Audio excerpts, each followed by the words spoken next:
فیصل واوڈا کے لیے مشہور ہے کہ وہ عمران خان کا پہلے یار تھا، لیکن یار ہونے سے قبل کسی اور کا یار تھا اور عمران خان کو تحفتاً فیصل واوڈا دیا گیا۔ لیکن جو باتیں کر رہا ہے وہ حقائق پر مبنی ہے۔ یار کس کا بھی ہو اور کس کے ساتھ ہو یہ الگ ایک بحث اور موضوع ہے، لیکن فیصل واوڈا بڑی اہم باتیں کر رہا ہے پانی پی ٹی آئی کے حوالے سے۔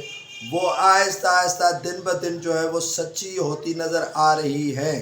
کافی ان کی جو باتیں ہیں وہ پریڈکشن کہہ لیں سچ ثابت ہوئی ہیں۔ ان کا کہنا ہے کہ جو قاسم سوری عمران خان کو ذہنی توازن کھو بیٹھنے کا بیان اور پاگل قرار دینے کا بیانیہ بنانے کی شروعات کی ہے، عمران خان کو بی بی بشرا، علی امین گنڈاپور اور ان کے حواریوں سے خطرہ موجود ہے، کسی اور سے نہیں۔ اب عمران خان کو پاگل قرار دے کر بیانیہ جو ہے وہ بنانے کی کوشش کی جا رہی ہے اور ان کے ثبوت بھی ان کے پاس موجود ہے۔ ان کا کہنا ہے کہ ہمیں عمران خان کی زندگی اہم ہے اور عمران خان کی زندگی عزیز ہے۔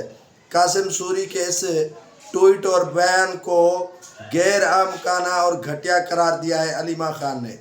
اب قاسم سوری ہو یا علی امین گنڈاپور ہو یا بشرا بیگم ہو، لیکن ان کے حوالے سے جو نشاندہی فیصل واوڈا سینیٹر کر رہے ہیں وہ حقائق پر مبنی ہے، کیونکہ عمران خان کے متعلق یا عمران خان کے بیانیے کے متعلق جو ہے وہ اب متضاد خبریں باہر آ کر جو ہے وہ پی ٹی آئی کے رہنما ہی پھیلانے کی کوشش کر رہی ہیں، جو عمران خان کی زندگی کو خطرے سے کم نہیں۔